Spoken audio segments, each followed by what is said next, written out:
Alors, bonjour tout le monde, bienvenue au podcast Conseils de vie et de fantasy avec Simon et Danny. Salut Danny, ça va bien? Oui, toi.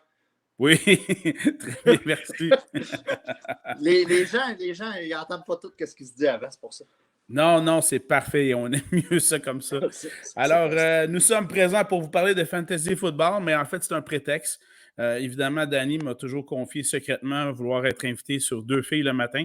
Et une des façons d'avoir un peu d'exposure, c'était de pouvoir faire un podcast. Alors, on s'est dit pourquoi pas fantasy football dans ce cas-ci. Alors, Je vais passer à 2 filles le matin sur l'émission des Femmes Fontaines. On va expliquer le procédé. Ce serait le sujet d'un autre podcast, celui-là. Alors, aujourd'hui, on va vous parler de fantasy football. On est des malades de fantasy football depuis plus d'une vingtaine d'années. Donc, vraiment, on en connaît un petit peu. On a gagné quelques championnats, nous deux, plusieurs même. Et donc, on se fait un plaisir de pouvoir vous en parler. Nous, on a du plaisir à vous en parler, donc on va le faire avec grande joie aujourd'hui. Aujourd'hui, on va donc voir une autre division. Dans ce cas-ci, on va voir la division ouest de la conférence américaine. On commence bien à l'image de mon chandail avec les Chiefs de Kansas City. Oh. Oui, ça commence fort. Danny, qu'est-ce que tu peux nous dire sur les changements qu'il y a eu chez les Chiefs dans l'entre-saison? Je vais baisser le son et voilà. Oups, là, petit problème. Dans le fond, là, avec qu'est-ce qui s'est passé du côté de Kansas City, il y a eu quelques départs. C'est plus au niveau du champ arrière et un peu du côté des wide receivers. On a Le'Veon Bell qui est parti, on a Damian Williams. Et du côté des wide receivers, on a Sammy Watkins qui sont partis. Pour les arrivées, on n'a pas vraiment de changement. On met sur une certaine continuité de ce côté-là. Et là, on a des studs dans ce club-là. Ça, c'est très clair. Juste avant de poursuivre avec les studs, dans les nouveaux qui arrivent avec les Chiefs, mais qui n'ont pas de valeur en termes de fantasy football, mais qui vont aider à en donner à nos joueurs. C'est entre autres la ligne offensive qui a été complètement revampée chez les Chiefs. Je pense qu'on n'a pas apprécié que Patrick Mahomes court à peu près 500 verges, et c'est pas une joke, là. Il a couru 500 verges au dernier Super Bowl juste pour éviter des plaqués. Alors, ils ont évité un et un autre et ils ont fait des échanges pour justement regarnir cette ligne offensive-là. Même que je me questionne sur le fait si notre ami Laurent Duvernay-Tardif aura réussi son pari de se retailler une place comme partant après avoir passé la saison à soigner donc des malades dans le système de santé québécois.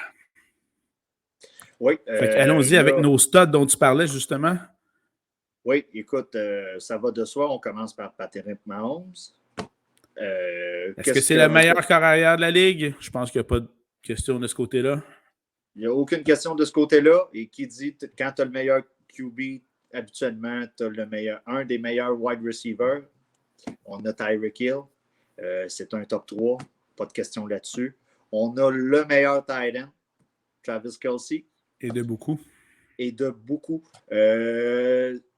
On cherche, quand on repêche, on cherche tout le temps des attaques où il y a des points qui se marquent, de la diversité, des passes un peu partout, de l'utilisation du champ arrière. Et Kansas City est vraiment l'exemple parfait de ce qu'un pooleur doit rechercher là, comme club pour aller chercher des joueurs. Ouais, vous l'avez entendu la bouche de Danny. Kelce, meilleur tight end de la Ligue. Je suis parfaitement d'accord avec Danny. Patrick Mahomes, meilleur carrière de la Ligue. Ça va en soi. Tyreek Hill, top 3, tout à fait. Meilleur, dans le top 3 des meilleurs wide receivers, receveurs de passe de la Ligue nationale de football. Maintenant, au niveau du champ arrière, ça ressemble à quoi? J'aimerais juste parler de Mecole Hardman.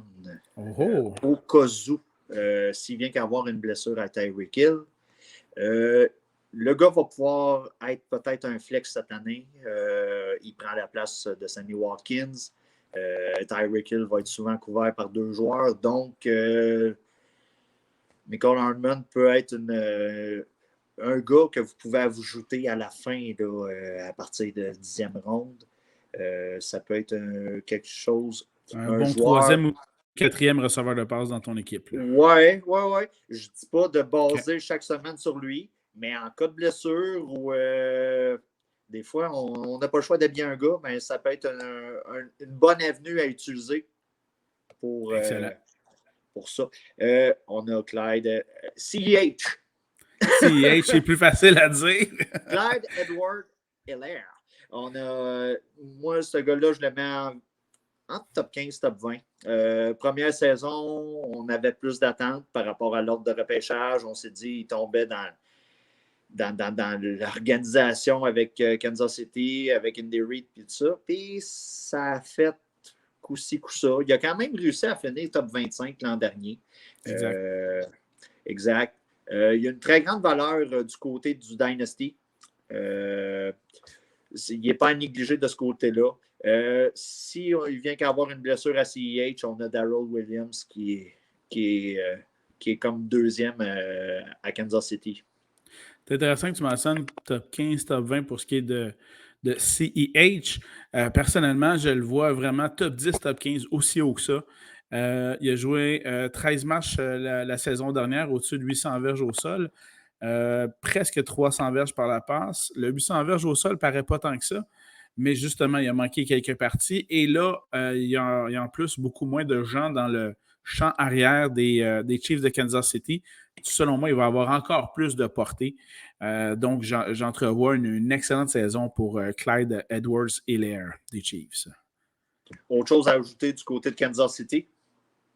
Non, de mon côté, ça fait pas mal le tour. Au niveau de la défensive, la défensive peut aider dans certains cas, puisque l'offensive est tellement puissante et sera tellement souvent sur le terrain que la défensive peut, dans certains cas, en termes de fantasy football, récolter quelques points aussi. Mais Kansas City est l'un des seuls clubs où je vois l'intérêt d'habiller dans la même équipe un wide receiver et le tight end. Si vous avez Kelsey et vous avez Tyreek Hill, aucune gêne d'habiller les deux. C'est rare que ça arrive dans un club, mais Patrick Mahomes est tellement bon, il disperse tellement le ballon, il n'y a aucun problème. Tout à fait. Puis comme en font foi les stats d'ailleurs, l'année passée, Kelsey, ça a été même si c'était l'allié rapproché, ça a été lui qui a eu le plus de verges par la passe l'année passée, avec au-dessus de 1400 verges. Tyreek Hill suit de près, avec au-dessus de 1200 verges par la passe. Donc effectivement, si vous avez la chance d'avoir les deux dans la même équipe, ne vous gênez pas et n'hésitez pas à les habiller dans votre alignement chaque semaine sans problème. Aucun problème à drafter Travis Kelce fin de première ronde, début de deuxième, ce qui est vraiment rare pour un tight end. Et c'est même le seul pour lequel on peut faire ça, là. Oui, à une certaine époque, on avait Gronk, et là, depuis quelques années, on peut se rabattre sur Kelce là, à ce niveau-là. Tout à fait.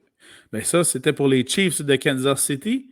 Quelle autre équipe tu nous proposes de la division ouest de la conférence américaine? On passe de beaucoup de viande à pas beaucoup de viande avec Las Vegas. Ouais, je pensais bien que tu t'en allais vers les Raiders dans ce cas-ci. Les changements au niveau des. C'est quand même une fiche de 8-8 pour l'an dernier pour les Raiders. Environ 27 points par match, ce qui est quand même surprenant. J'aurais pensé un peu plus bas. Ouais, c'est vrai. Il y a eu quelques changements. Départ de Nelson Aguilar, de Devontae Booker. Et on peut noter l'arrivée de Kenyon Drake, qui vient un peu mêler les cartes dans le backfield, et de John Brown et de Willie Snead. En fait, Kenyon Drake ne vient pas juste mêler les cartes, il vient les brouiller totalement, selon moi. Oui. Parce que là, jusqu'à tout récemment, donc jusqu'à l'année passée, Josh Jacobs, porteur de ballon chez les Raiders, avait, c'est le cas de le dire, le champ libre. Et était même utilisé lors de 3 essais, lors des séquences offensives. Mais là, avec la présence d'un autre premier porteur de ballon, dans ce cas-ci, Kenyon Drake, l'ancien des Cardinals de l'Arizona, ça va venir diminuer le nombre de portées de Josh Jacobs indubitablement. C'était le mot qu'il fallait que je plug aujourd'hui. La réalité avec Josh Jacobs, c'est que les Raiders ne semblaient pas vouloir lui lancer le ballon, ce qui nous nuisait beaucoup en PPR, dans le système de points PPR, ou même dans le half PPR pour ceux qui jouent à cette formule-là. On amène Kenyon Drake, ça va enlever du temps, ça va enlever des des options de passe carrément pour Josh Jacobs qui en recevait vraiment pas beaucoup. Je m'imagine une utilisation de 60-40 là, environ là, en faveur de Jacobs si ce n'est pas 50-50. Ouais. Ben, écoute, de mon côté, j'entrevois au minimum un 50-50. Puis s'il y a une majorité, moi, j'aurais tendance à croire que ça va aller du côté de Kenyon Drake en fonction justement de ses qualités pour pouvoir rattraper le ballon. Parce que, comme tu l'as bien mentionné, effectivement, Josh Jacobs, toutes les fois qu'on lui lançait le ballon, j'ai l'impression que c'était un cocon qu'il avait dans les mains, ça tombait tout le temps. Dans ce cas-ci, Kenyon Drake, lui, entre autres, avec Arizona, était habitué d'attraper des ballons de ce côté-là. Donc, mais malheureusement, ça diminue donc la valeur individuelle de ces deux porteurs de ballon dans le fantasy football, dans les pools de football. Donc, oui, vous pouvez les repêcher, mais là, on parle plus, selon moi, de top 25, top 30. Running back numéro 3. Voilà. Moi, de mon côté, on s'adonne un peu moins là-dessus. J'ai tendance à donner un peu l'avantage à Josh Jacobs. Une petite affaire. Mais écoutez, si vous êtes capable de repêcher un des deux et ensuite de ça, aller chercher l'autre un peu plus loin dans le repêchage, vous vous assurez d'avoir le champ arrière. Et en cas de changement au cours de la saison, ben, vous êtes un peu bulletproof là, de ce côté-là. Certains vont tenter de l'éviter. D'autres vont essayer de profiter du fait que la valeur d'un est peut-être. Les valeurs ont baissé, un genre de 3e ronde, 5e ronde ou un 4-7, quelque chose comme ça, pour aller chercher carrément le champ arrière des Raiders et y aller comme ça durant la saison. Chose certaine, d'avoir un comité comme celui-ci, en termes de fantasy football, ce n'est pas ce qu'on souhaite. Par contre, pour l'équipe, c'est très rassurant parce qu'elle peut compter sur plusieurs excellents porteurs de ballon, ce qui donc m'amène à croire que Derek Carr, avec une bonne équipe de porteurs de ballon derrière lui, va être en mesure de connaître une autre bonne saison, puisqu'on semble oublier, là, mais il a quand même lancé pour plus de 4000 verges l'année passée. Toi, Ouais. tu vois ça comment pour Derek Carr cette année? Derek Carr est un joueur, pour moi, qui est meilleur dans la vraie vie qu'en fantasy. C'est bien dit. Pour moi, c'est un corps arrière constitué entre 25 et 30. Peut être une excellente option pour un QB2 dans une ligue avec un super flex. Quasiment QB3 aussi. Peut être utilisé certaines semaines de bye ou si le match-up est intéressant. J'ai pas vraiment tendance à vouloir repêcher des gars comme John Brown ou Henry Ruggs. Mais écoutez, il y a c'est pas un wide receiver, il y a un gars qui attrape les ballons, puis c'est Waller. Puis si vous devez avoir un joueur des Raiders, c'est lui qu'il faut. Voilà, ben, c'est ce que je voulais apporter. C'est extrêmement rare dans une équipe de la NFL, là il y en a 32 si je ne me trompe pas, que le meilleur receveur de l'équipe soit un ailier rapproché. Et là, ça a été le cas avec l'équipe dont on vient de vous parler précédemment, les Chiefs de Kansas City, donc où Travis Kelce était le meilleur, celui qui a ramassé le plus de verges par la passe. Et ça donne par un heureux hasard avec les Raiders que c'est encore le cas. Et effectivement, dans ce cas-ci, Darren Waller, ailier rapproché des Raiders, a été le meilleur receveur l'année passée, presque 1200 verges par la passe. Donc, effectivement, si vous avez un joueur à cibler du côté de Las Vegas, c'est bien sûr Waller, l'allié rapproché qui est top 3 des meilleurs alliés rapprochés de la Ligue. Waller, pour moi, est deuxième dans mon classement à moi. Très scientifique. On a Kelce, on a Waller, après ça, on a Kittle. Et j'ai Pitts et Andrews.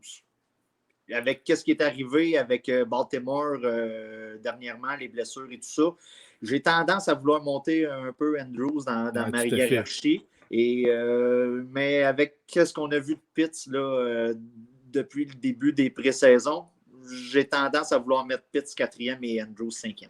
Si haut que ça, on en reparlera quand ce sera le tour des Falcons, effectivement. Intéressant comme point. Sinon, en termes de receveurs de passe, est-ce que les Raiders en ont un qui vaut la peine de cibler, de repêcher en termes de fantasy football? Je te pose la question, mais mes gros yeux répondent en même temps à cette question-là. Écoute, tu parleras pour toi, mais si tu es mal pris, tu pourrais prendre John Brown. Il y a eu un petit buzz durant l'entre-saison sur Henry Ruggs. On démontrera pas. On ne le dément pas, mais j'aimerais éviter le plus possible les wide receivers des Raiders et de me contenter d'avoir Waller. Je suis en accord avec ce que tu mentionnes, à la nuance près que pour mon quatrième wide receiver, mon quatrième receveur de passe dans mon équipe Fantasy Football, ça me faire plaisir de prendre une chance avec Henry Ruggs, qui va en être à sa deuxième année, qui donc va s'y connaître un peu mieux, qui était recru l'année passée. Mais en même temps, je sais qu'il faut que je réduise mes attentes vis-à-vis de ce type de joueur-là. Ça va faire plaisir de te voir le drafter et le crisser sur tes waivers. C'est bon, ça. Au niveau de la défensive, rien à signaler du côté des Raiders. C'est pas vraiment une puissance non plus. Donc, on n'a même pas besoin d'en parler. Il y a quelque chose à signaler. Il y a des rumeurs qui disent qu'ils ont voulu aller chercher... Ouais, ben, j'avoue que c'est un excellent point. Il faut savoir qu'il y a 2 ans, les Raiders avaient dans leur formation un excellent ailier défensif en la personne. En fait, des fois, ils jouent comme un secondaire extérieur, mais l'excellent Khalil Mack qu'ils ont échangé aux Bears de Chicago, qui a revigoré la défensive des Bears de façon incroyable.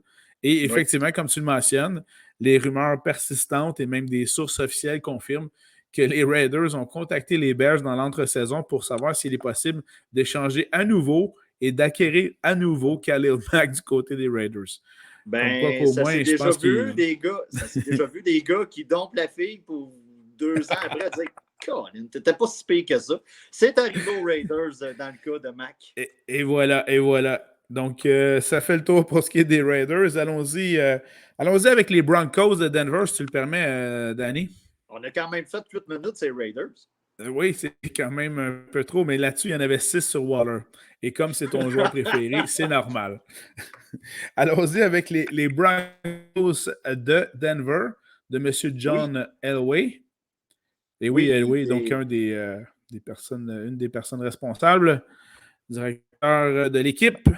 Le meilleur QB à être incapable de trouver un QB pour sa formation. Ben, il l'a trouvé en Peyton Manning, puis il a donné un championnat. Ça, c'est quand même pas si mal. Mais c'est sûr qu'il a donné pas plus que 3 saisons, je crois. Ouais, mais ça fait 5 ans de ça. Ben, le temps que Peyton soit intronisé au temps de la renommée. OK, c'est ça. Bon point. Fiche pour les Broncos en 2020 de 5 et 11, une moyenne de points par match très basse de 20,2. Ce qui là-dessus, j'attire votre attention sur un match en particulier des Broncos qu'ils ont dû jouer en raison de la COVID-19 avec aucun corps arrière dans le match. Et c'est donc un receveur de passe qui avait joué quelques matchs au college comme corps arrière, qui a donc joué le match, mais plus en formation, Wildcat. Donc, bref, à courir avec le ballon plutôt qu'à le lancer. C'était, je crois, un match où ils avaient connu moins de 70 verges par la passe aussi. Et il y a certains crinqués par rapport aux spécifications des différents programmes de fantasy football qui avaient habillé ce QB-là. Et ça avait fait peut-être. En effet. Et là, on a donc des nouveaux arrivés là, chez les Broncos dans l'entre-saison. Oui, on a Mike Boone qui est arrivé.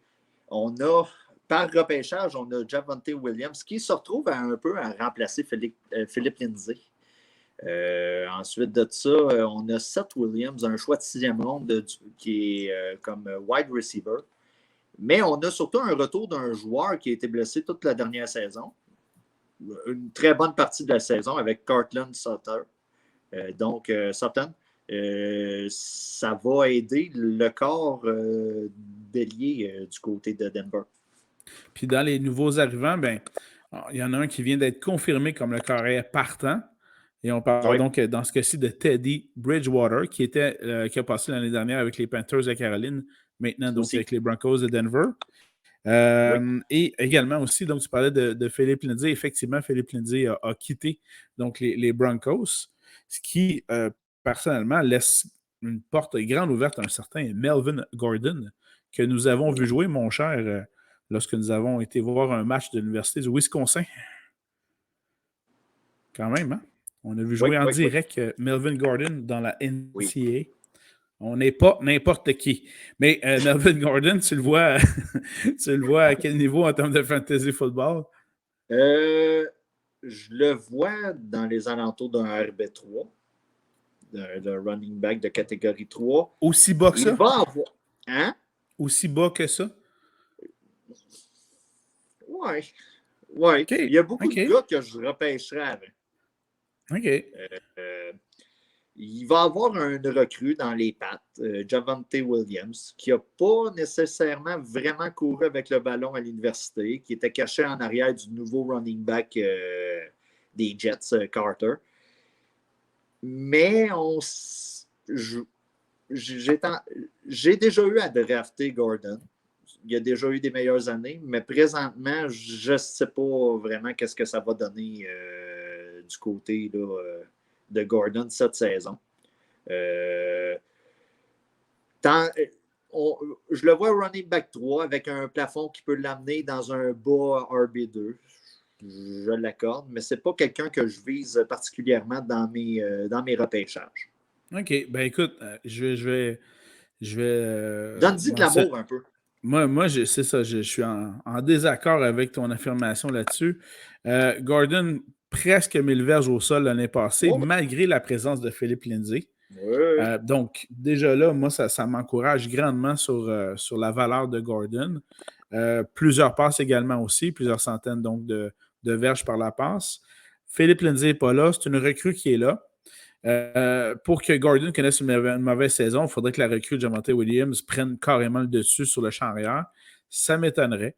Je pense qu'on y va avec la carte la prudence, notamment avec Bridgewater au poste de carrière aussi. Donc, j'entrevois une meilleure saison encore pour Gordon, plus que 1000 verges au sol et 200 à 300 verges par la passe. Donc, pour moi, je le place dans un top 15, top 20 de running back dans la ligue. OK. Je te donne un choix. Kareem Hunt ou Melvin Gordon? Qui tu prends?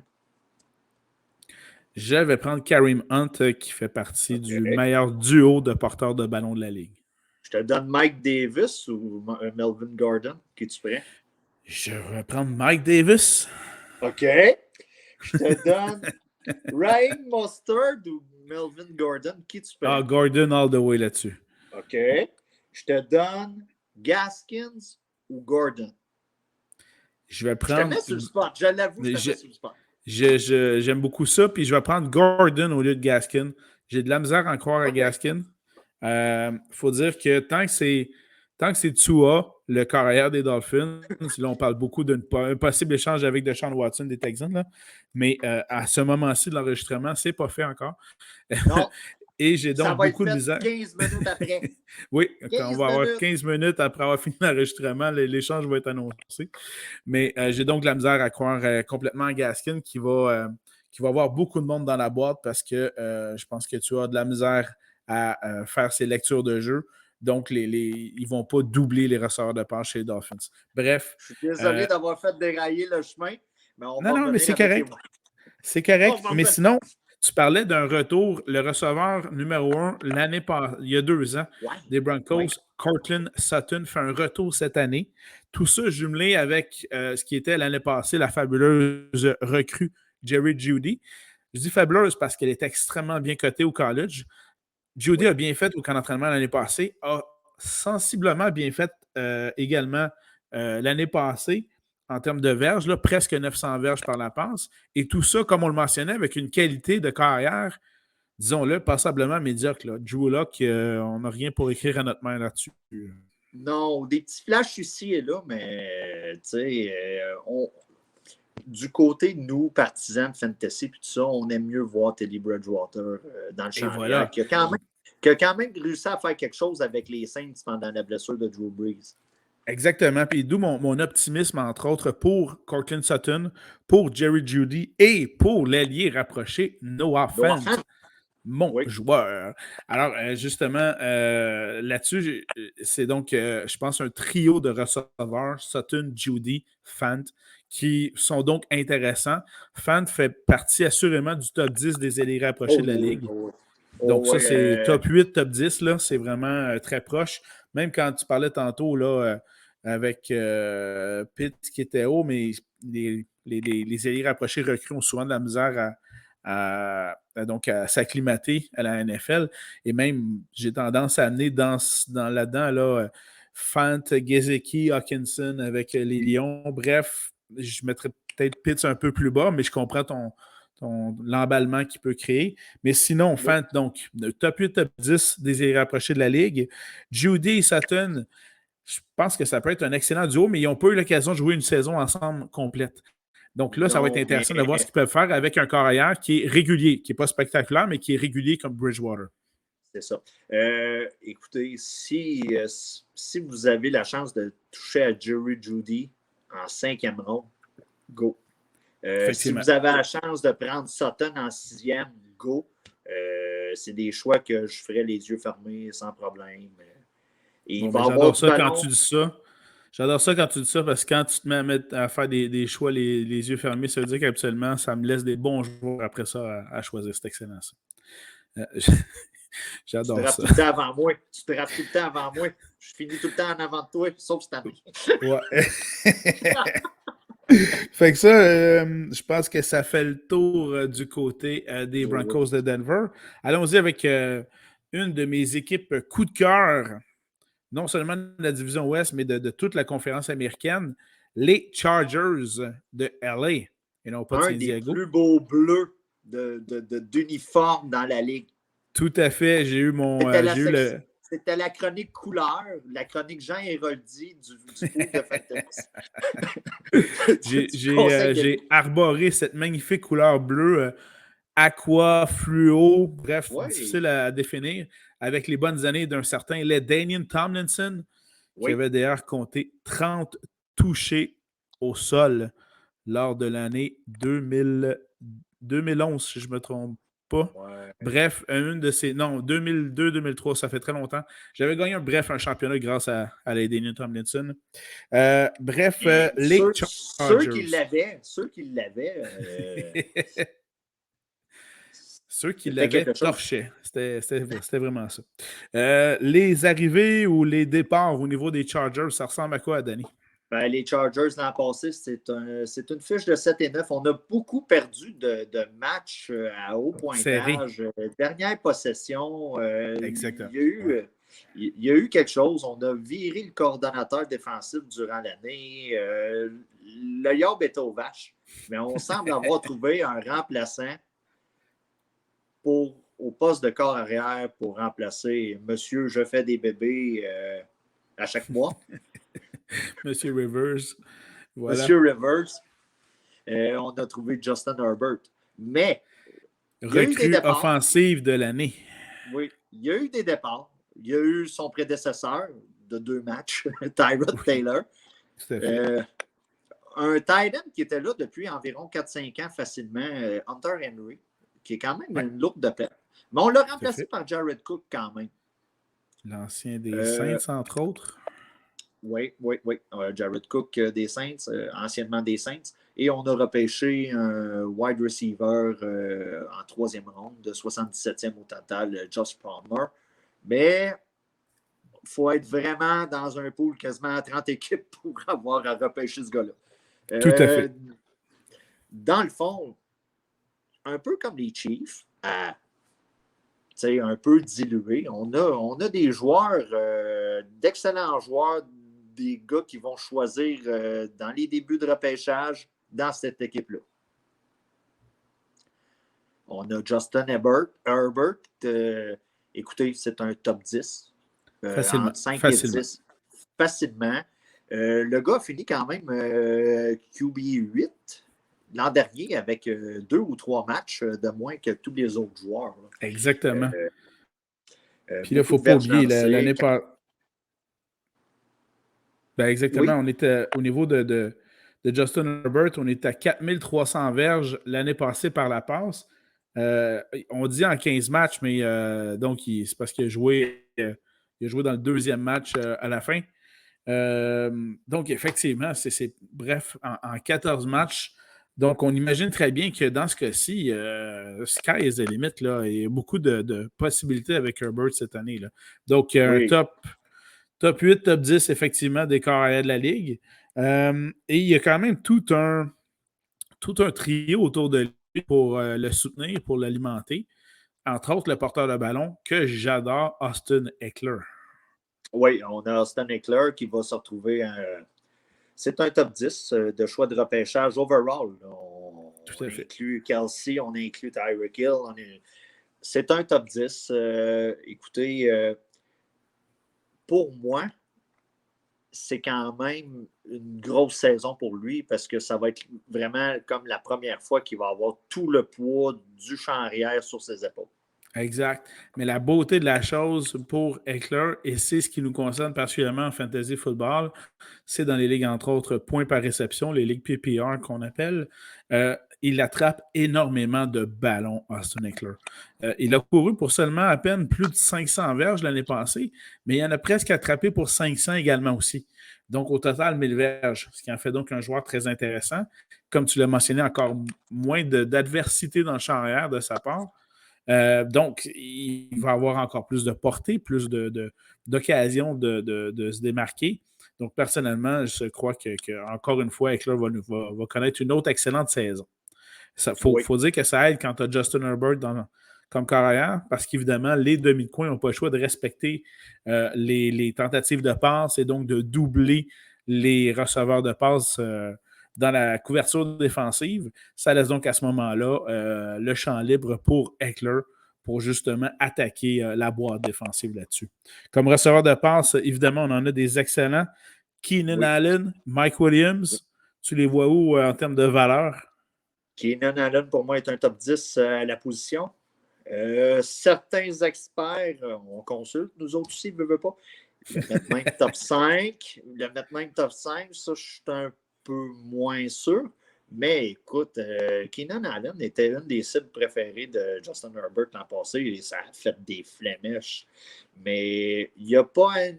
Faites attention. Mike Williams peut être une bonne option au poste de flex pour compléter certaines semaines avec les bye week, les blessures, COVID, etc. Ça peut être quand même une option intéressante de ce côté-là. Là. Donc, dans ce cas-ci, Mark Williams, plus vous complétez votre formation de receveur de passe dans votre pool. Donc, un troisième ou un quatrième receveur de passe. Et donc, là, oui, effectivement, ça peut être une option intéressante. On va le retrouver surtout 10e ronde dépassée là, dans les poules. Allez pas l'overreacher, allez pas le chercher trop tôt. Si quelqu'un le repêche en 7e, 8e ronde, laissez-le aller, il n'y a pas de problème. Mettez peut-être l'emphase un peu plus sur Jared Cook rendu là. Et si voilà. vous voyez que Mike Williams part trop tôt, ben allez chercher Cook qui pour moi, peut quand même être une option intéressante en cas de bail, de COVID ou de blessure là, à un des joueurs. Tantôt, on parlait de Kelsey, on parlait de Waller. Je me verrais bien, moi, repêcher un des top 3 avec Kettle ou même Andrews ou Pitts et le prendre comme deuxième pour compléter certaines semaines avec des blessures ou quelque chose comme ça. On fait confiance au bras de Justin Herbert à San Diego? Ben, San Diego, LA. LA. Ouais, c'est des vieux relents. Non, c'est ça. Écoutez, ça peut être une option intéressante. Il va remplacer Hunter Henry qui recevait à peu près un 4-5 passes l'année passée par match. Donc, pour ce qui est de Jared Cook, on le voit plus comme un top 15, top 20 des Titans de la Ligue à peu près? Oui, c'est un gars que je ne mettrais pas tous mes œufs dans ce panier-là, mais ça peut servir comme dépanneur en cas des pépins de cours de saison. Excellent. Puis au niveau défensif, en fait, c'est pas une grosse division en termes de défensive. Je pense pas que la non, on est défensive plus axé sur l'attaque. serait... Voilà. Puis justement, comme on affronte 2 fois par année la puissante attaque des Chiefs, l'intéressante attaque offensive des Raiders, ben effectivement, les défensives dans cette division-là donc sont moins à conseiller en termes de fantasy football là-dessus. Oui. Mais il y a quand même il y a beaucoup de choix qui vont se retrouver dans le top 10 là, dans cette division-là. Exactement. Ben, je crois que ça fait le tour de nos équipes de division ouest de la conférence américaine. C'est bien ça, Danny? Oui, on a fait le tour. Ah, excellent. Bon, ben là-dessus, comment? Yes, on a quand même fait, regardez, là, on est à peu près à 35 minutes, puis on a fait 8 minutes sur Las Vegas. Sans parler des attractions touristiques, rien, là. On a quand même réussi à parler de 8 minutes. Et sans parler de Céline. Sans parler de Céline en plus. Céline, elle fait quoi, là? Notre résidente naturelle de Vegas. Elle fait quoi, Céline? Ben, elle s'invite dans les séries au hockey, visiblement. Mais, mais sinon, je crois que les shows ont repris là-bas. Ouais, changement de sujet. Tu le signes-tu, le Kotkaniemi, toi? Hey! Personnellement, il donne un choix de première ronde et troisième ronde pour Kotkaniemi. Eh bien, tu prends ces deux choix-là et tu essaies d'aller chercher un certain Jack Eichel qui a d'ailleurs pris l'avion pour s'en venir à Montréal aujourd'hui. Ouais, mais ça, bon, je sais que c'est pour un événement corporatif. Je le sais. Mais quand même. Bref, si jamais c'est possible d'aller signer un Eichel, ben, ça ferait un beau pied de nez aux Hurricanes qui ont tenté un coup fumant. J'ai fait le saut quand j'ai vu ça hier. J'étais sûr que c'était un montage sur Twitter. J'ai fait, c'est ça, c'est mignon. Ben, surtout avec les médias sociaux des Hurricanes qui se sont lâchés lousses avec. Mais ça, c'était parfait. Là. Ça, c'était drôle. Ils ont même écrit en français dans leurs médias sociaux, entre autres aussi. Donc, c'était vraiment très bien. On parle de fantasy, là. Vous pouvez troller le monde de même dans votre ligue. Ah, tout à fait. Tout à fait. Tout à fait. Il y en a qui se gênent pas de le faire, n'est-ce pas, Danny? Qui? Ah, j'ai aucune idée. J'ai aucune idée. Je sais pas. Non. Moi, je crée seulement des drôles d'échanges qui mettent le commissaire dans la main. Ah, voilà. Bon, ben, ce serait le sujet d'un autre podcast. Ben oui, on pourrait faire ça un moment donné sur comme nos conseils pour les ligues. Comment nos 10 commandements, quelque chose de même. Rien de exactement. Ah ben super. On fera ça avec grand plaisir. Un grand merci, Danny, pour ce podcast. Et on se reprend prochainement pour une autre édition. Minutes, là, le monde va dire ah, ça durait juste 30, j'écoute pas ça, il compte rien. Ben là, regarde, on est rendu à 37. Là. Bon, ben, on ajustera ça au montage. Ouais, merci beaucoup. Tu as les enfants pour l'école, toi, là. Ah, parle-moi-en pas. Ça s'en vient. C'est juste mardi. Il me reste encore une journée pour bien me préparer. Ça va aller. Ah, man. Je trippe juste à l'idée de faire des lunchs. J'adore faire des lunchs. Je vais aller partir mes thermos au micro-ondes. Bon, là-dessus, merci, Danny. Mes enfants partir le matin, je les vois partir, je suis comme, yeah, ils sont partis, mais je pense au soir, il faut que je fasse des lunchs. Voilà, c'est ça contrebalance. Ouais, c'est ça. Des sandwichs à mayonnaise. Et à la moutarde, c'est toujours excellent. Hey, merci à toi. Bonne fin de soirée, Danny. OK, ça marche. Bye-bye.